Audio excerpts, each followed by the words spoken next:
श्री वीरेंद्र कुमार जी।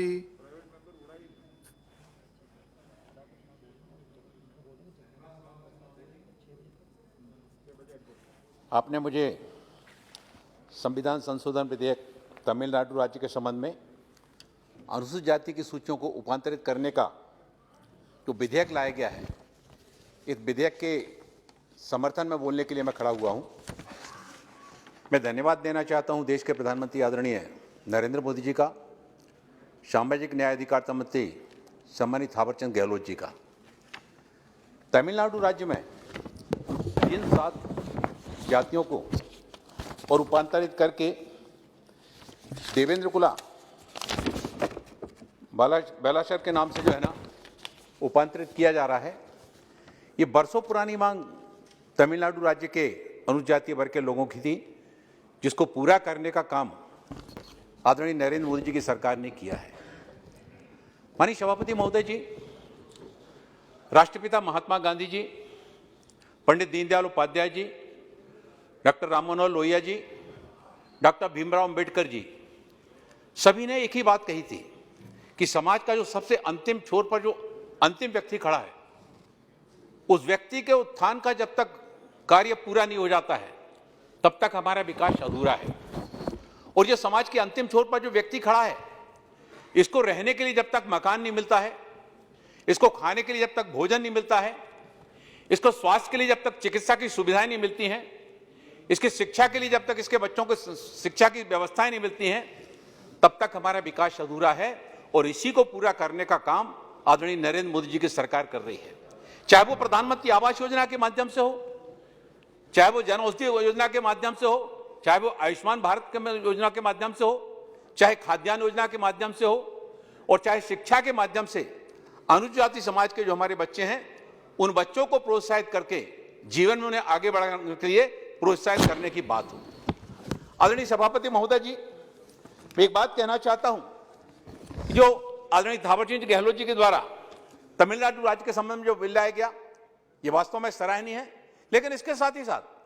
मैं कुछ बिंदुओं की ओर ध्यान आकर्षित करना चाहता हूं कि हमारे देश में कुछ जातियां ऐसी हैं जो एक राज्य में कुछ जिलों में जो है ना अनुसूचित जाति की कैटेगरी में आ रही हैं, लेकिन उसी राज्य के बाकी जिलों में या तो उनको ओबीसी में रखा गया है या सामान्य श्रेणी में रखा गया है। और इसके कारण से उनके मन में यह मतलब वो आता है, भेदभाव आता है कि अगर हम उन जिलों में होते तो हमको शायद इस योजना का लाभ मिल रहा होता, और बाकी तो जो उन जिलों में लोग रहते हैं उनको वो ये कहते हैं कि हम अपने बच्चे की शादी वहां नहीं करेंगे, क्योंकि हम अपने बच्चे की अगर वहां पर शादी करेंगे तो हमारी वहां बेटी वहां पर जाएगी, उसको इस योजना का लाभ नहीं मिलेगा। इस तरह का भेदभाव न केवल प्रदेशों में समाप्त होना चाहिए, बल्कि प्रदेशों के साथ साथ देश में भी समाप्त होना चाहिए। मैं मध्य प्रदेश की बात करता हूं कि मध्य प्रदेश में जो धोबी समाज है, जिसको अलग अलग नामों से कहीं पर रजक समाज कहा जाता है, कुछ राज्यों में अलग नाम से उसको पुकारा जाता है। ये जो धोबी समाज है, ये मध्य प्रदेश में भोपाल, सीहोर और रायसेन जिलों में, इन 3 जिलों में इसको अनुसूचित जाति की श्रेणी में शामिल किया गया है, लेकिन बाकी जिलों में इसको जो ना ओबीसी की कैटेगरी में रखा गया है। अब धोबी समाज वो समाज है, जब अस्पताल में पीप के कपड़े, खून के धब्बे के कपड़े, मवाद के कपड़े, उन कपड़ों को ले जाकर धोने का काम अगर कोई करता है, वो धोबी समाज का व्यक्ति करता है। घर में प्रसूति होती है, वो प्रसूति वाले कपड़े घर में नहीं धोए जाते हैं, उन कपड़ों को भी धोबी समाज का व्यक्ति ले जाता है, वो घर में वहां घर में अपने घर ले जाकर फिर धोकर लाता है। उसके साथ इस तरह का अस्पृश्यता का व्यवहार किया जाता है। वो बरसों से जो है ना, बरसों से मांग कर रहा है कि हमको अनुसूचित जाति की श्रेणी में शामिल किया जाना चाहिए। और इसके संबंध में मैं आदरणीय थावरचंद गहलोत जी का, माननीय मंत्री जी का ध्यान आकर्षित करना चाहता हूं। वो मध्य प्रदेश से ही आते हैं, और मध्य प्रदेश में जो है ना, मध्य प्रदेश की सरकार ने और विधानसभा में 3 अप्रैल 1998 में विधानसभा से एक अशासकीय संकल्प पारित करके 22 नंबर क्रमांक का वो पारित करके यहां पर केंद्र को भेजा था। और इसी तरह से मध्य प्रदेश की सरकार ने पुनः 17 फरवरी 2006 को पुनः एक अशासकीय संकल्प 16, 17 और 19 पारित करके केंद्र सरकार को भेजा। मैं आपके माध्यम से माननीय मंत्री जी से अनुरोध करना चाहता हूं कि 2 बार और मध्य प्रदेश की सरकार से अशासकीय संकल्प पारित करके केंद्र को भेजा गया। अब वहां पर जो हमारा धोबी समाज के लोग हैं, हमारे एक परमानंद रजक है, बहुत बुजुर्ग व्यक्ति है, उसकी लगभग 85-90 साल की उम्र हो गई है। वो बार बार मेरे पास आता है। पिछले बार भी मैंने इस विषय को उठाया था,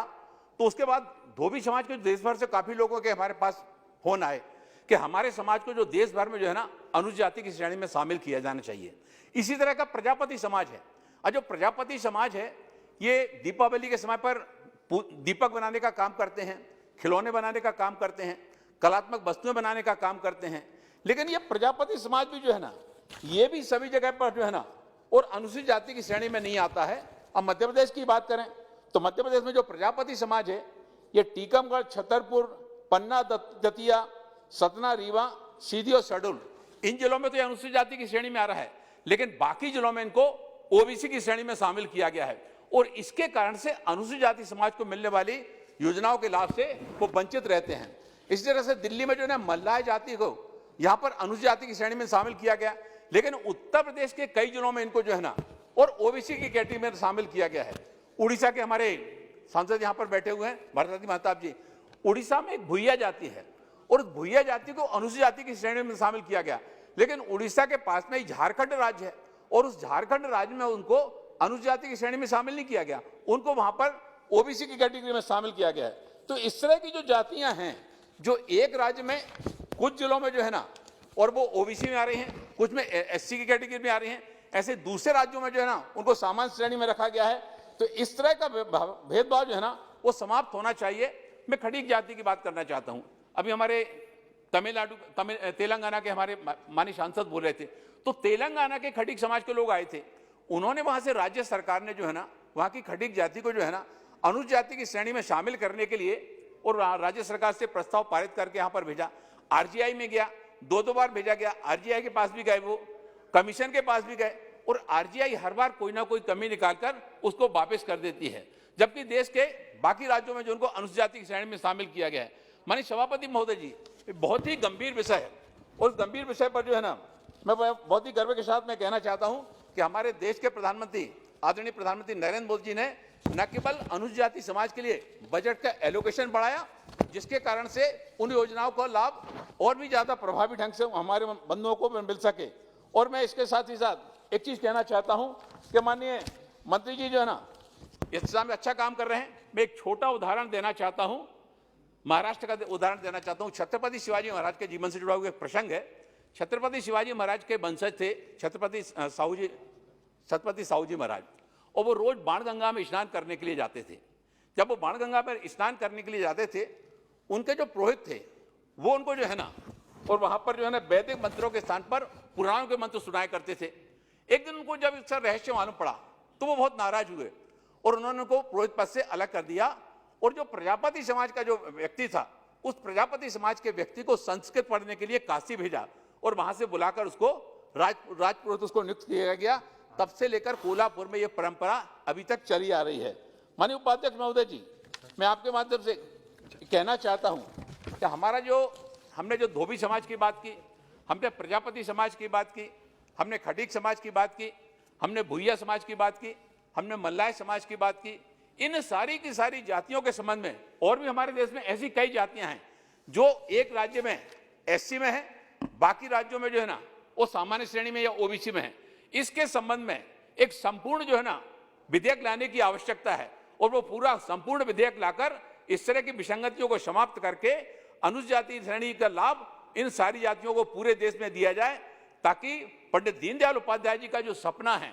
सब समाज को लिए साथ में आगे है बढ़ते जाना, और इस काम को आगे करने का काम देश के प्रधानमंत्री आदरणीय नरेंद्र मोदी जी के द्वारा किया जा रहा है। मुझे पूरा विश्वास है कि मोदी जी हैं तो मुमकिन है, और उनके आने के बाद अनुसूचित जाति समाज के कल्याण के लिए जिस तरह से योजनाएं बनाई गई हैं, आने वाले दिनों में निश्चित रूप से आदरणीय हमारे सामाजिक न्याय अधिकारिता मंत्री जी के द्वारा इस दिशा में पहल की जाएगी और इस तरह का बिल लाया जाएगा, ताकि अलग अलग जातियों को अलग अलग राज्यों में जो विसंगतियां हैं वो विसंगतियां समाप्त होकर उसको उन सबका लाभ सभी देश में मिलेगा। और इसके साथ ही साथ मैं तमिलनाडु राज्य के संबंध में जो बिल लाया गया है उस बिल का समर्थन करता हुआ मैं अपनी बात को समाप्त करता हूं। धन्यवाद श्री वीरेंद्र कुमार जी।